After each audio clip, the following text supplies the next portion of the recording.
एक व्यक्ती ज्याने 13 करोड रुपये झाडले फक्त मुलीला थंडी वाजत होती म्हणून, तोच व्यक्ती ज्याची एका दिवसाची 600 कोटी रुपये कमाई, तोच व्यक्ती ज्याने बँकेत पैसे न ठेवता जमिनीत पैसे पुरले, पण तो पैसे जमिनीत का पुरत होता, त्याने 13 कोटी रुपये कुठून आणले आणि त्याची 600 कोटी रुपये इन्कम कुठून यायची, हे जर तुम्हाला माहित नसेल तर चला आपण थोडक्यात जाणू.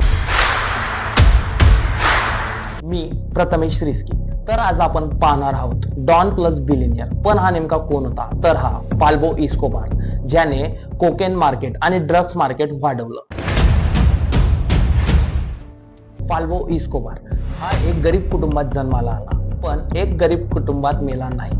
त्याने एक गोष्ट लवकर शिकली की जिथे डिमांड असते तिथे पैसा लागतो, आणि त्याने तिथूनच शॉर्टकट निवडलं, कोकेन मार्केटमध्ये entry. With the blocks, the so-called base cocaine.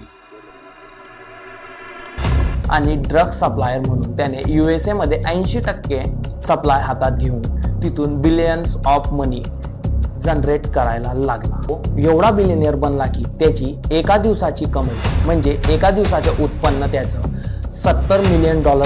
भारतात ती एवढे पैसे म्हणजे 600 कोटी रुपये 24 तासात तो कमवत होता.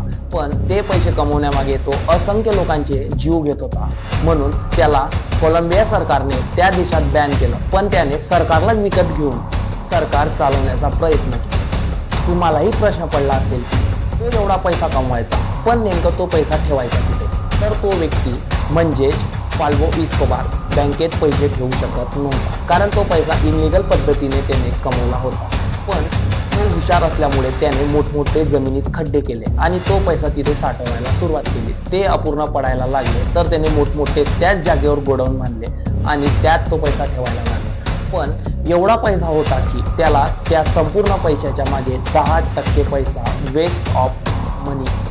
पाल्बो इस्कोबार याने गोडाऊन आणि जमिनीमध्ये एवढा पैसा साठवून ठेवला होता की तो पैसा उंदरांनी खाऊन ते उंदर बिलियनियर बनले, आणि तो पैसा दरवर्षी 10% कपात होते, कारण उंदर आणि पावसाच्या पाण्यामुळे तो पैसा खराब होतो. पाल्बो इस्कोबारने तर हद्दच पार केली, म्हणजे ट्रान्सपोर्ट करण्याची हद्द.